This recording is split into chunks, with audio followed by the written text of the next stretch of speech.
Bueno, con nosotros está la abogada Amni Guzmán, ella es abogada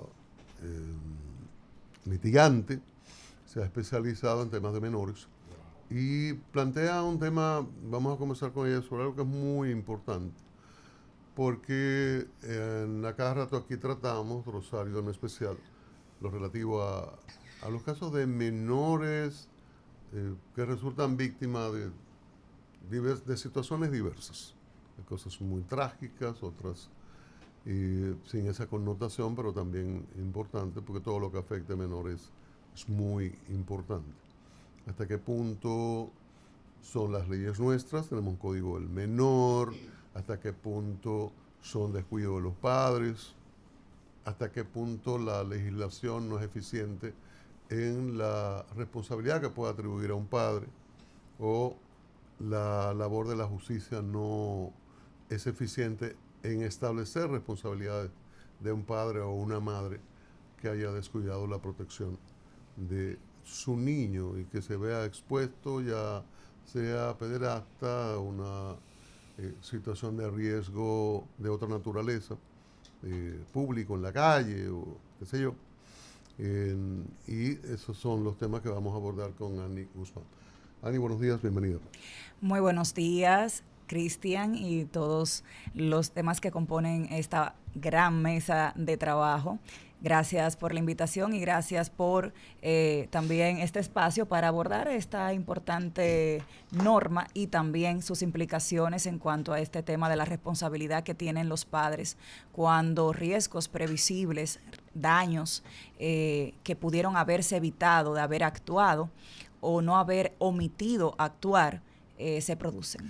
En sentido general, con países más o menos equivalentes a la República Dominicana, hay una debida protección de los menores, de los niños, niños, adolescentes en la República Dominicana, y en ese mismo momento la ley es buena, la ley protege realmente y son otras las situaciones que se dan de riesgo con niños, adolescentes. La ley realmente es muy buena, pero tiene vacíos, tiene brechas legales que tienen que ir cerrándose para poder tener una mejor tutela de los derechos fundamentales de los menores. Y uno de esos vacíos está fundamentado justamente en el hecho de que no podemos, a la hora de temas que se suceden en la familia, de encubrimiento familiar, o algunos otros que tienen que ver con la omisión de hacer.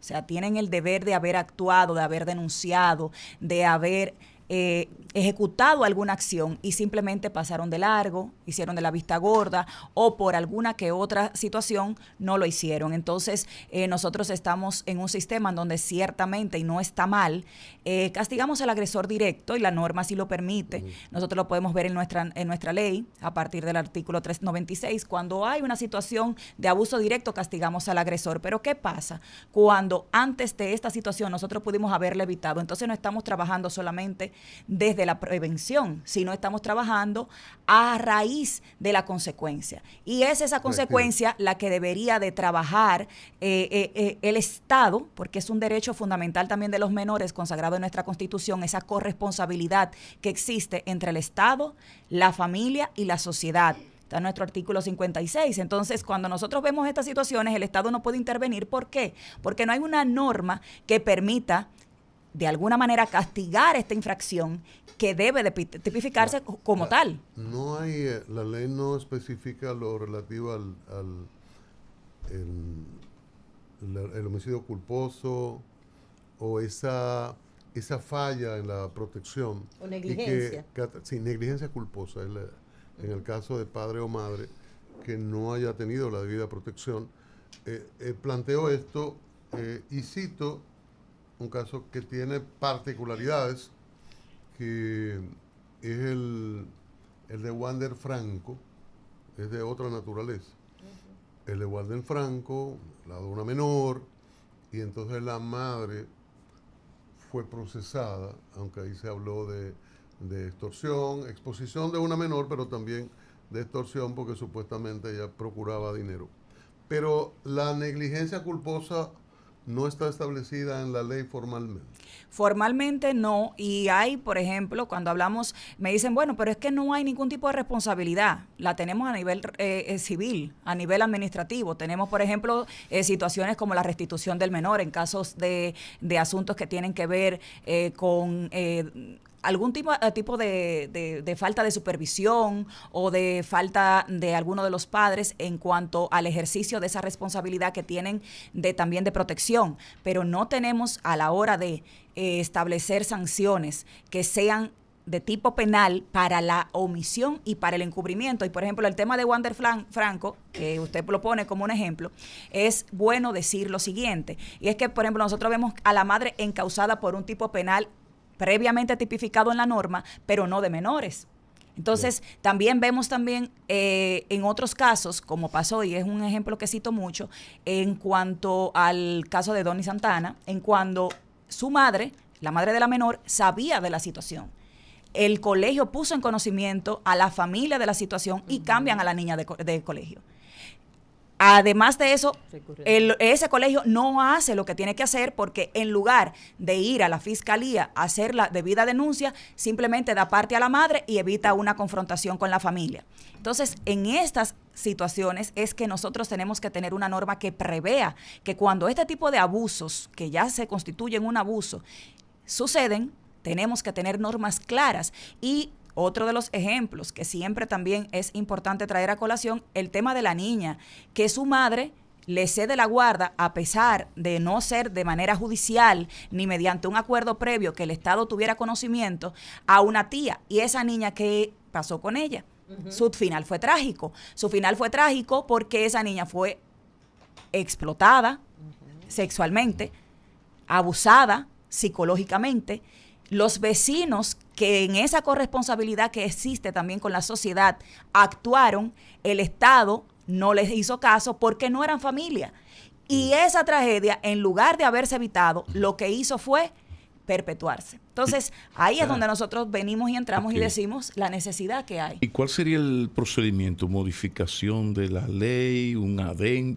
¿Qué se puede hacer? Yo entiendo que desde el punto de vista normativo nosotros tenemos la opción de reformar la ley, incluir este tipo penal, para que pueda no criminalizarse a la familia, para que no vayamos a hablar entonces que estamos entrando en un terreno movedizo que el Estado también protege y tutela, porque nosotros no estamos ni intentando criminalizar a la familia, ni mucho menos. Sí, pero una pregunta. Cuando un niño le da, por ejemplo, qué sé yo, polio, se hacen todas las campañas de que el niño debe ser vacunado, y de repente el niño no es vacunado, el niño se enferma de esto por lo que debió ser vacunado.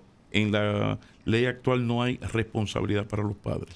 En esta ley actual lo que nosotros podemos ver es que, por ejemplo, tenemos algunas normas, una normativa específica que habla de que el CONANI puede llamarle la atención a los padres. No estamos hablando de esto de atención, eso es poesía. Estamos hablando de que pueden dar una orden a los padres para que vacunen, para que protejan, para que supervisen. No, pero yo voy a la tragedia. El niño no lo vacunaron a pesar de las campañas que se hacen y pasó tal cosa. La ley no autoriza a nadie a someter a nadie. En el momento no. Ya. Eso no se castiga como una omisión grave, que es lo que realmente, porque tenemos una obligación, y eso es importante, tenemos una obligación de vigilancia, supervisión y también de protección. Entonces, cuando eso no se cumple, incluso porque es parte de lo que se llama autoridad parental, que se entraría ahí esa parte, como mi deber de guardador, como mi deber de protector de los intereses y del desarrollo integral de un menor, yo debo de saber cuáles son sus vacunas, cuándo debe de estar siempre bajo la supervisión de alguien y quién es esa persona, para evitar que sea víctima de abuso, por ejemplo.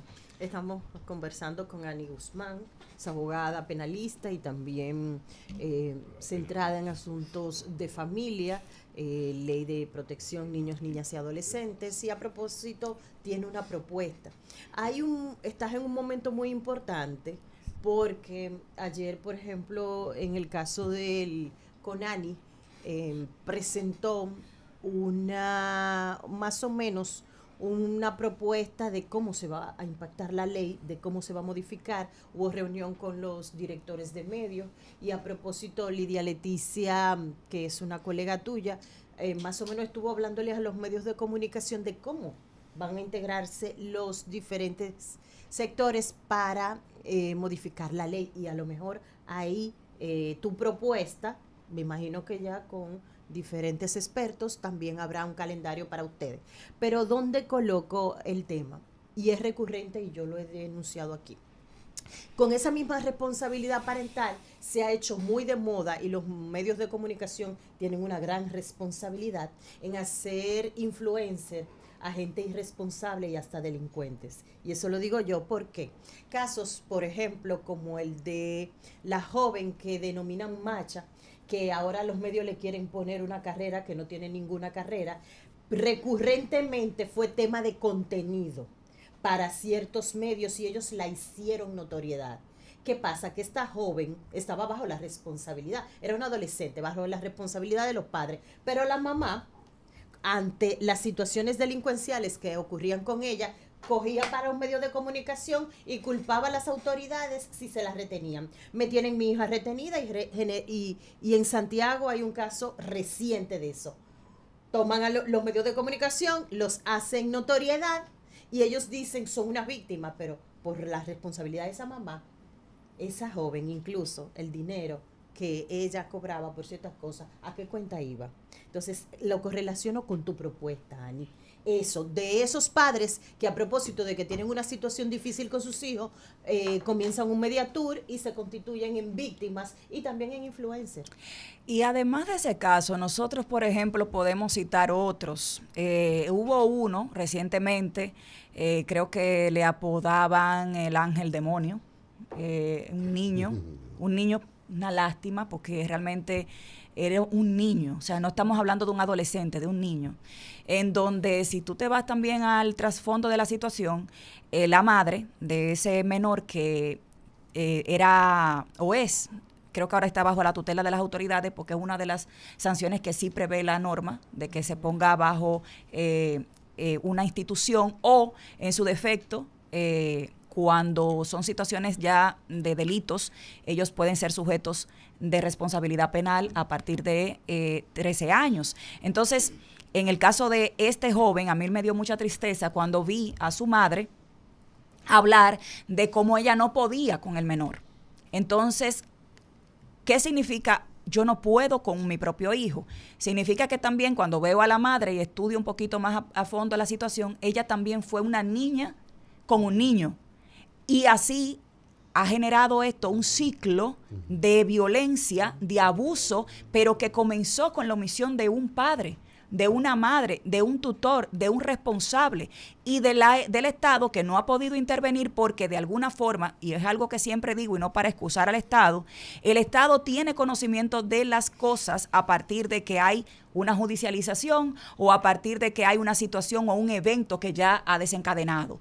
Eso significa que a partir de la prevención no ha desarrollado políticas públicas, y esa no es la justificación. No desarrollar políticas públicas de prevención, no tener leyes que permitan prevenir de manera normativa, que cuando tú no haces también eres responsable penalmente por no hacer, por no poner en conocimiento a las autoridades de que un hecho determinado está sucediendo. Entonces ahí viene la situación en donde vimos que ese pobre niño, que es un niño, entonces ya es toda una celebridad, como bien apuntas, toda una celebridad en el crimen.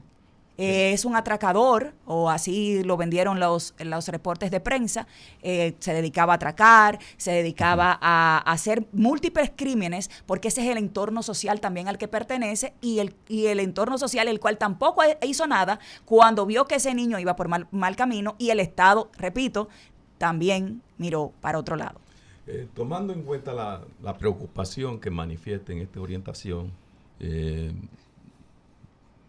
bueno, definitivamente sostiene que hay vacíos con relación a esta ley. ¿Está trabajando en algún proyecto de modificación o en una nueva ley para ver de qué manera se manejan ¿Has estos conversado casos. con algún Sí, legislador? nosotros sí estamos trabajando en la reforma con base en estas dos, con base en estos dos tipos penales que nosotros hemos desarrollado ampliamente. Estamos también ajustando todos los detalles y vamos a presentarlo formalmente en los próximos días. No se va a quedar solamente en un tema de propuesta mediática a nivel comunicacional, sino que lo vamos a llevar para que se pueda legislar y podamos tener todas las herramientas legales necesarias para comenzar a trabajar desde la prevención y no desde la consecuencia. Usted planteaba... Adelante. En el caso, digamos, de los familiares de un menor que, digamos, haya sido abusado sexualmente por otro familiar. Tenemos casos de tíos y hasta de abuelos. Es una situación sumamente compleja porque cuando se dan esas situaciones, pues el padre o la madre del niño afectado lo que procura es realmente ocultar la situación. Entonces, usted no se queda ahí, usted prácticamente ha hablado inclusive de vecinos que pudieran estar comprometidos con el caso. O sea, ¿tienen responsabilidad los vecinos de una situación como esa? En este momento no, y realmente esta corresponsabilidad estatal es simplemente lo que en el caso, por ejemplo, de la propuesta de nosotros habilitaría a estas personas a ser sujetos activos en la denuncia, ¿sí? Por ejemplo, nosotros como vimos recientemente, como lo planteé, el caso de la niña que fue abusada, que fue explotada y posteriormente se le quitó la vida por parte de un familiar, mientras los vecinos llamaron a las autoridades y tocaron sus puertas y dijeron vengan a rescatar a esta niña que está en peligro, y no se hizo porque no era familia de ella. Entonces nosotros estamos previniendo esa situación, pero fíjese cómo recientemente también pasó otro evento en donde los vecinos también evitaron que se perpetuara un abuso mayor que el que ya se había ejecutado recientemente con una menor de edad de 8 años, en donde tanto sus tíos, unos 2 tíos, como su abuelo, la vejaban sexualmente. Wow. Entonces, yo me pregunto, y eso no lo recogen los reportes de prensa, lógicamente, ¿qué pasa con esos padres? Esa madre, ¿dónde estaba? Ese padre, ¿dónde se encontraba? Que no pudo o sabía posiblemente que esa niña estaba viviendo ese esquema de violación y no hizo nada. Entonces tuvo la sociedad, en este caso, que son los vecinos, que denunciar el evento en una flagrancia, porque ya estaban cansados de ver a esa niña sufrir. Y así es como nosotros tenemos que concebir este tipo de asuntos. ¿Cuáles son esas sanciones que existen? No solamente porque en este caso posiblemente se va a judicializar al tío, o los tíos, creo que son 2 tíos, y al abuelo. Pero ¿qué pasa con ese padre y con esa madre que pudo evitar ese abuso, que veía ese riesgo previsible y que posiblemente esa niña dio señales en más de una ocasión de que estaba siendo sometida a este tipo de tortura? Porque realmente, más que una violación, es una tortura. Pero a veces las cosas van a mal en ese sentido, son mucho más graves. Aquí la prostitución no está prohibida, pero sí el proxenetismo. Entonces hace tiempo que aquí se está dando la situación de madres que incluso operan, o sea, preparan a las niñas, le hacen los senos, le hacen liposucción, o sea, la preparan, la hacen para prostituirla. Entonces, e incluso también se hace lo siguiente: una persona medio pariguaya, pero con mucho dinero, se le lanza esta muchachita que se le presenta como menor de edad, como mayor de edad. Usted enamorándose, usted no le pide la cédula a nadie. Luego que se da el contacto, comienza todo un sometimiento que no es para que lleve a la justicia, sino para quitarte el dinero a cuentas de que me quites el sometimiento. ¿Qué se puede hacer con ese tipo de señora? Que eso es viejo. Hay señoras que se dedican a eso. ¿Qué se puede hacer en términos de la ley? Es justamente esto de lo que estoy hablando. Cuando este tipo de asuntos suceden, ¿qué está pasando con la familia y qué está pasando con la responsabilidad parental? Sí, pero ¿quién puede actuar? Por ejemplo, yo sé que la muchachita se prostituye y también sé, en el barrio todo se sabe que hay esa situación. No hay una institución en el Estado que se ocupe de este asunto? Mira, técnicamente, en la actualidad, CONANI, que a través de sus diferentes funciones y departamentos tienen una línea de apoyo, tienen una línea, por ejemplo, de recepción de ese tipo de situaciones, pero para trabajar a nivel administrativo, repito. Ellos incluso no pueden poner ese menor en manos de otra persona o de una institución, a menos que no sea de manera provisional y durante un determinado tiempo, sin que haya una orden judicial. Pero al final de cuentas todo esto es administrativo o a nivel civil, socioeducativo.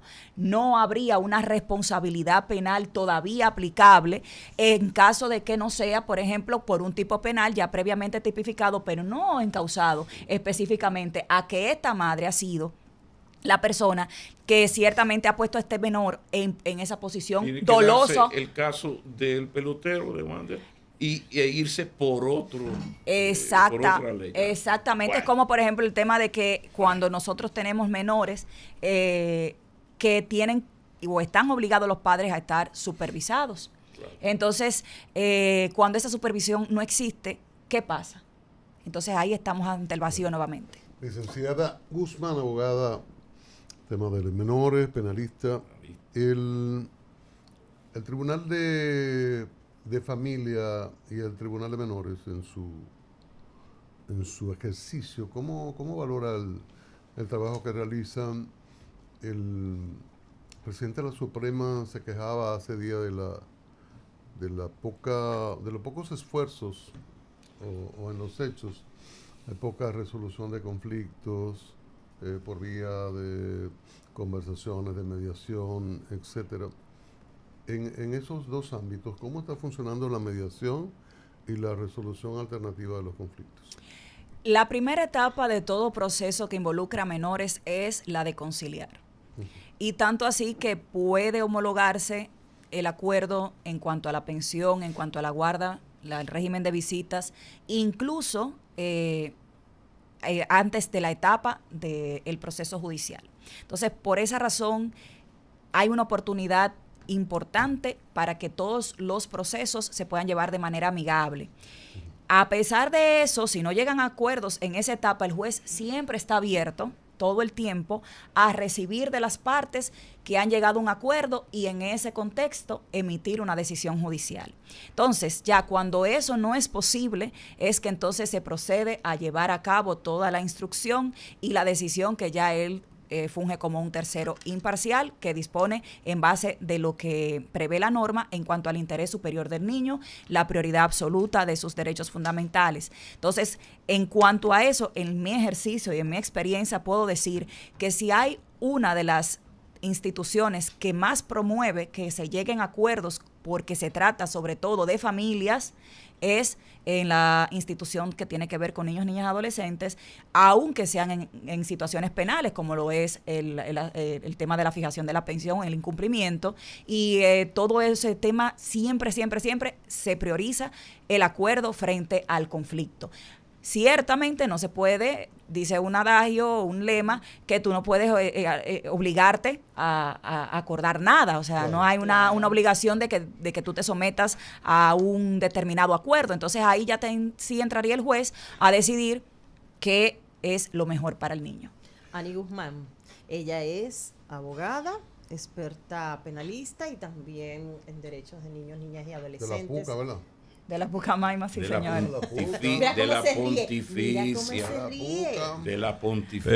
Pero es de la PUCA. No es de la PUCA, es de la pontificia. Universidad ella Católica iba a proceder Madre a Maestra. decirle eso a ustedes, yo la vi. No, pero que Aquí la pontificia asumió y entiende que es válido, que es parte de su marca. Tolerancia, Que es parte de su marca. Los medios. Pero bien, Ani, no es fácil esto. No Ani Guzmán. Sí. Mi alma mater. Sí, exacto. ella hizo su posgrado en la UAS. Sí, lo combina las cosas. Claramente. Mira, ajá, Ani, en la ley, el tema de la protección, la manutención, es una responsabilidad de ambos padres. Porque se tiene la convicción, no la convicción, sino la percepción de que si hay separación, la manutención tiene que cumplir el hombre obligatoriamente con eso, pero que nosotras, en el caso contrario, como que no tuviéramos la misma obligatoriedad, aunque la ley sí lo estipula. Porque no se maneja igual. Por ejemplo, desde que era niña yo entendía que si un caballero le colocan la manutención y no cumple, incluso hasta detenido va y me hizo facto. Pero eso no pasa igual con nosotras. Sí pasa. Sí. Lo que sucede es que la acción de la justicia se pone en marcha a raíz del interés de las partes. Eso significa que cuando la ley prevé, como bien establece, porque es así, cuando la ley prevé que quien tiene la guarda puede demandar la pensión, y cuando se tiene una sentencia de pensión, quien la incumple inmediatamente es susceptible de que sea condenado a 2 años de prisión suspendida, y con base en eso, cuando no ejerce esa obligación, no cumple con esa obligación, ya puede ser arrestado. ¿Qué sucede en el caso de cuando es el caso contrario? Por lo regular es un contexto cultural, es un contexto psicológico en donde el hombre, si tiene la guarda del menor y no va a la fiscalía, no tiene la fiscalía la potestad de apoderar un tribunal, y el tribunal a su vez imponerle una pensión a la madre que no tiene la guarda, en el caso contrario.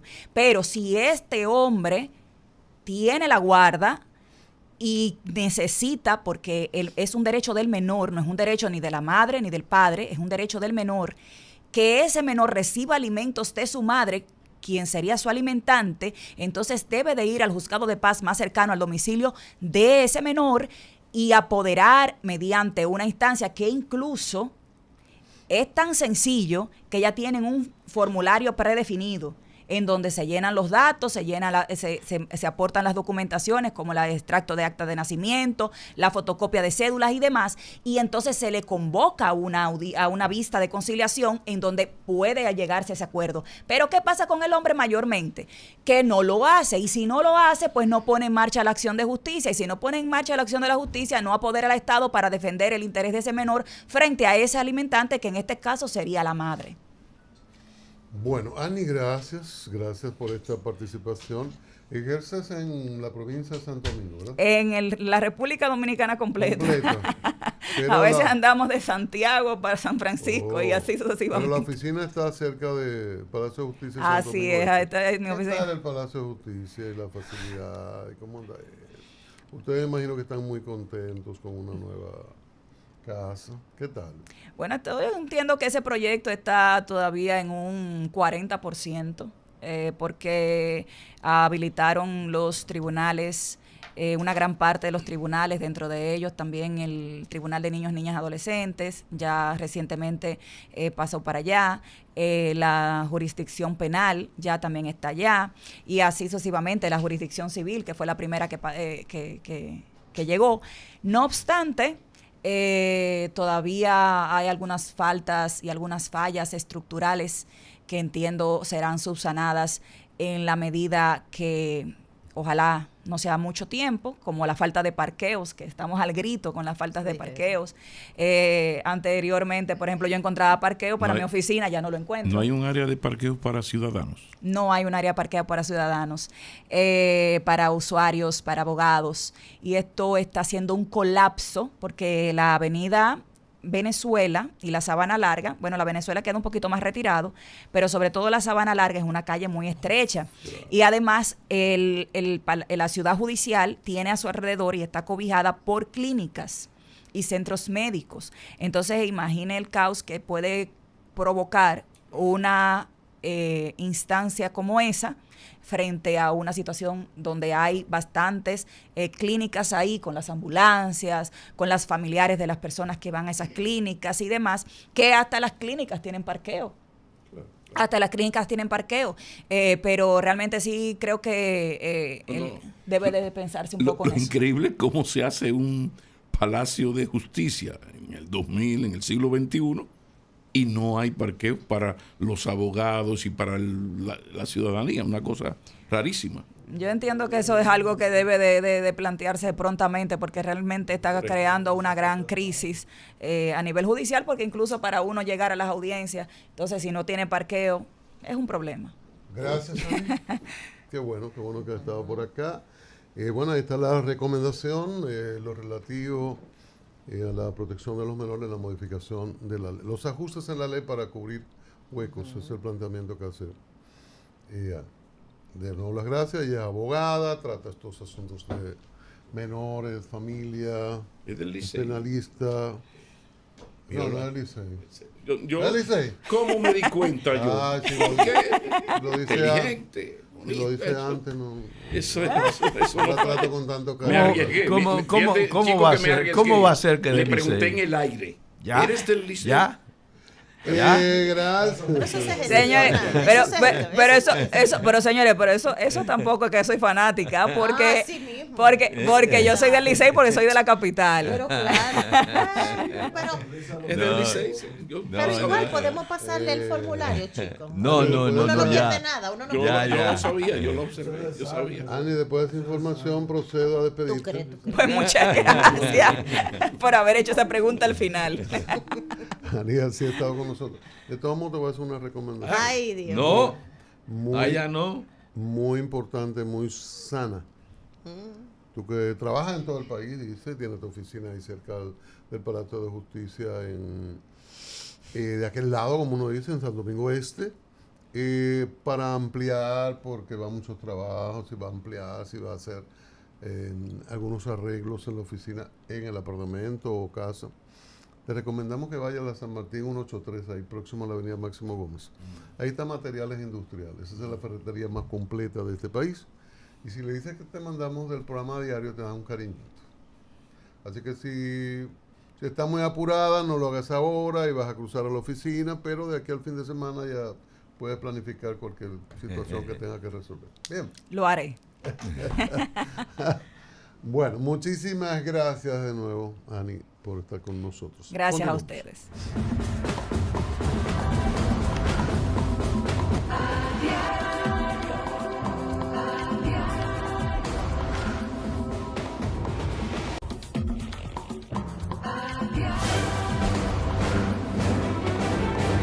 Y ahora, un boletín de la gran cadena RCC Media.